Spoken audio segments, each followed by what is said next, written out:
Hello guys! Hello Scorpio! Welcome dito sa aking channel, Palarin 888 Scorpio. Alamin natin kung anong messages, vibration, gabay energy para sa lahat. Ito ay general reading. New Moon in Pisces ang message na to, Scorpio. So, nasa sign mo din kasi water sign yung Pisces. So, tingnan natin kung anong magsisimula sa buhay mo ngayong New Moon ng Pisces. Okay? Scorpio. Kumuha tayo dito ng one card. Okay. True North. Okay. Direction. Compass. Sinasabi sir dito, Scorpio, na maging totoo ka sa sarili mo. Simula ngayong new moon na to, kinakailangan na kung ano yung nararamdaman mo, yun yung sasabihin mo.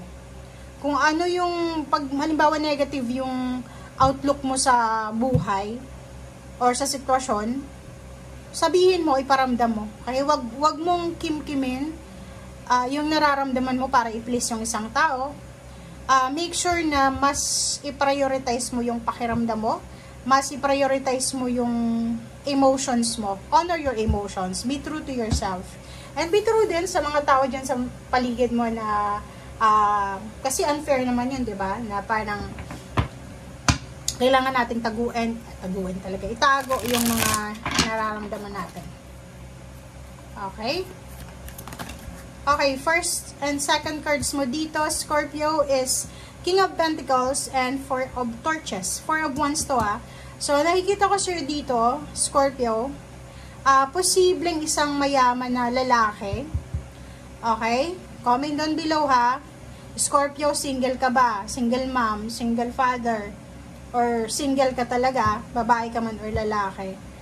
Isang stable na tao, babae man siya or lalaki, pero literal na sinasabi dito na king is a king, lalaki. So, pero yung tarot natin walang gender yan. So, pwede kang makaresonate, babae ka man or lalaki. Sa single to sinasabi sir dito, or single mother, single father, isang tao na financially stable, pwede siyang CEO, may-ari siya ng kumpanya, may mga business siya, isang ibang lahi na tao na posibleng kausap mo, pwedeng mayroon kang manliligaw, and posibleng yung taong ito ay ino-offeran kanya ng pamilya, stability.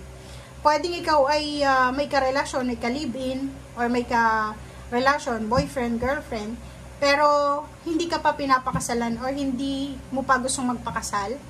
Pero yung taong ito na papasok sa buhay mo, gusto niyang bumuo ng pamilya kasama ka. For a once to pwedeng gusto niyang bigyan ka ng bahay, bigyan ka ng anak, tulungan yung magulang mo para makausad. Diba? So, comment down below if you're resonated dito. Okay. Next card natin is Seven of Pentacles. So, diba? So, sinasabi sir dito na para doon sa mga Scorpio na matagal na kayong naghihintay, pwedeng naghihintay na makapag-asawa ng mayaman, naghihintay na mai-promote, naghihintay na tumaas yung sweldo, naghihintay na magkaroon ng empowerment. Di ba yung parang pag yung empowerment kasi hindi lang dahil sa may hawak ang power na pwede mong may pagmalaki. Doon yung yung empowerment minsan, pera. Diba? Yung parang anytime may madudukot ka. Isa din yun na paraan or masasabi natin na empowerment. So, nakikita ko sa'yo dito pwedeng ang tagal mo nang naghihintay ng pera. Ipon ka ng ipon pero walang nakukuha. Naghihintay ka ng outcome to It's a positive outcome. So, naghihintay ka ng, like for example, promotion, salary increase. So, dito posibleng makuha mo siya. Kaya itong emperor na to, it's stability. Kung makikita mo, yung mga number sa baraha mo is 4. 4 is stability, balance. Okay? So, nakikita ko na kung ano mang magsisimula sa buhay mo, ay posibleng magdadala to sa'yo ng balanse. Napagitnaan siya ng King and Queen of Pentacles.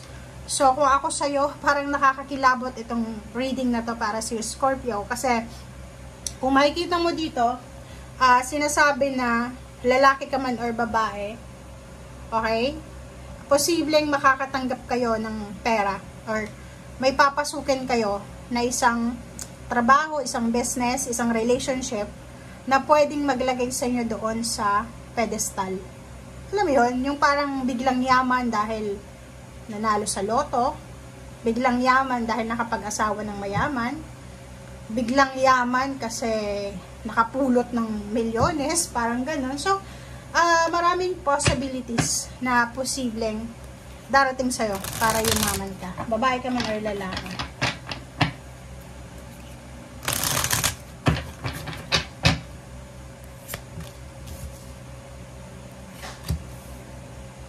Okay.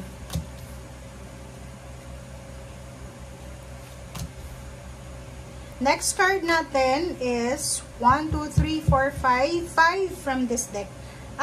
Kung makikita mo, may 5 of fire sa ilalim. Ingat-ingat ka lang kasi